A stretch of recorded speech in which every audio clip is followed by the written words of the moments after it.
La fièvre, quand consulter, quoi faire et quand reconsulter aussi. Je me nomme Marie Lafarge, je suis médecin généraliste remplaçant et je vais faire un petit cours sur ce qu'est la fièvre. Donc la fièvre, elle se définit par une température supérieure à 38 le matin ou 38,3 le soir. Sa prise se fait avec un thermomètre rectal. Si jamais vous avez une température comprise entre 37,5 et 38, le terme plus adapté c'est fébricule. La fièvre est une réponse normale de l'organisme vis-à-vis d'une agression.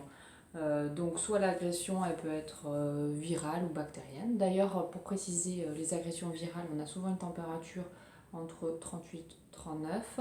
Elle n'excède rarement au supérieur à 39, sauf dans la grippe.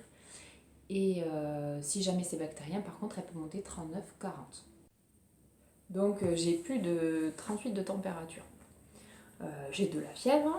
Que faire quand j'ai de la fièvre? Déjà, regardez pourquoi j'ai de la fièvre. Bon, si on trouve rien, c'est-à-dire qu'on n'a pas le nez qui coule, on peut bouger la tête dans tous les sens, on n'a pas de boutons qui poussent partout, on n'a pas de vomissement, on n'a pas de diarrhée, on n'a pas mal aux oreilles, on n'a pas les amygdales, donc on regarde dans la bouche, on a pas mal à la gorge et on n'a pas les amygdales gonflées, c'est des ganglions avec des points blancs. Dans ce cas-là, ça fait pas angine bactérienne.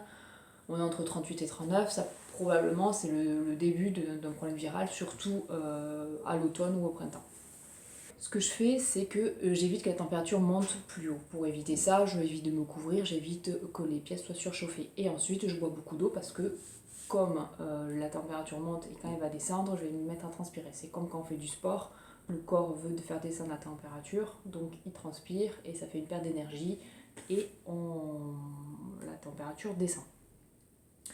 Donc ce qu'il faut éviter, c'est de se déshydrater. Ça, c'est le point essentiel. Température, on évite de se déshydrater parce qu'on perd beaucoup d'eau.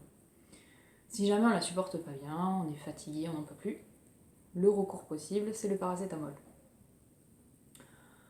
Vous prenez du paracétamol, donc une dose adaptée à votre poids, toutes les 6 heures.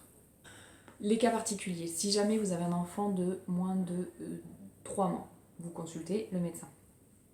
S'il a moins de 2 mois, par contre, là, vous n'en attendez pas, vous prenez la température une heure après, si elle est toujours supérieure à 38, vous pouvez aller en urgence pédiatrique. Pourquoi? Parce qu'en fait, on ne passe pas à côté d'une pathologie chez un enfant de moins de 2 mois, et c'est souvent lié à l'accouchement, une infection liée à l'accouchement. Donc, moins de 2 mois, vous n'y réfléchissez pas, vous avez la température une heure après, vous avez toujours supérieure à 38, aux urgences.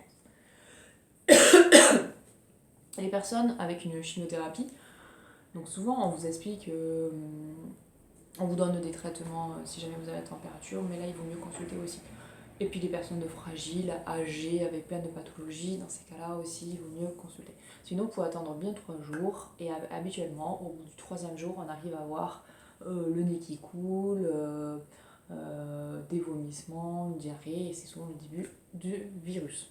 Si jamais on a de la température qui monte à partir du 4e jour, par exemple pendant 3 jours on a 38, et le 4e ou le 5e jour on a 39-40. Dans ces cas-là, vous ne réfléchissez pas, la température doit se diminuer, ne doit pas augmenter au bout du 4e jour, 3-4e jour. Donc, vous pouvez consulter votre médecin. J'espère avoir répondu aux questions les plus communes. Si vous en avez, n'hésitez pas à me les poser. En tout cas, l'essentiel c'est, on a de la fièvre déjà, c'est souvent le début d'une infection virale, donc les médecins ne sont pas devins, il faut attendre d'avoir le nez qui coule pour savoir que c'est le début d'une rhinopharyngite. Donc si au bout du 3e jour rien ne se passe, quand même vous consultez pour voir voilà, s'il n'y a pas une otite qui passe inaperçue, surtout chez l'enfant.